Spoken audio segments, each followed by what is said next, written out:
Hello, పప్పుచారు ఎలా చేయాలో చూద్దాం.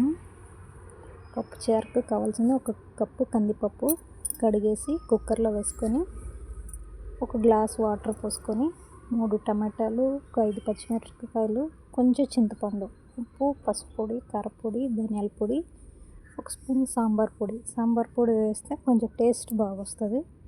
కుక్కర్లో వేసుకొని ఒక 2 విజిల్ వచ్చేంత వరకు పెట్టేసి స్లోలో ఒక 5 మినిట్స్ పెట్టేసి ఉడకబెట్టుకోవాలి. ఉడకబెట్టిన తర్వాత మ్యాషర్ కానీ పప్పు గుత్తి కానీ తీసుకొని బాగా వెనిపేయాలి. మెత్తగా వెనిపేసి మనం ఎంత థిక్ కావాలనో అంత చూసుకొని నీళ్ళు పోసుకోవాలి. నీళ్ళు పోసి బాగా కలబెట్టేసి ఇంకా తాలింపు పెట్టేదానికి వేరొక పాత్ర తీసుకొని అందులోనే ఒక 2-3 టేబుల్ స్పూన్ నూనె వేసుకొని పప్పు దినుసులు వేసుకోవాలి.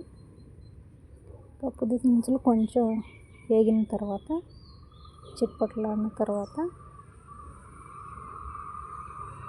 తరిగి పెట్టుకున్న ఒక ఎర్రగడ్డ, తెల్లగడ్డ, ఎండుమిరపకాయ, కరివేపాకు వేసుకొని కొంచెం కలర్ వచ్చేంత వరకు వేయించుకోవాలి.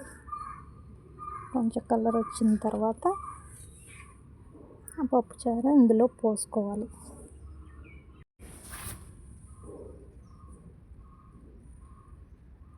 అందులో పప్పు పోసేసి బాగా కలబెట్టేసేయాలి.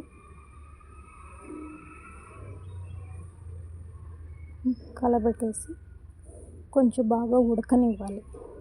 తొర్లేంత వరకు ఉడకనివ్వాలి. బాగా తొర్లేటప్పుడు కొంచెం కొత్తిమీర లాస్ట్లో కొంచెం వేసుకోవాలి. అంతే, పప్పుచారు ఎంతో రుచిగా ఉంటుంది.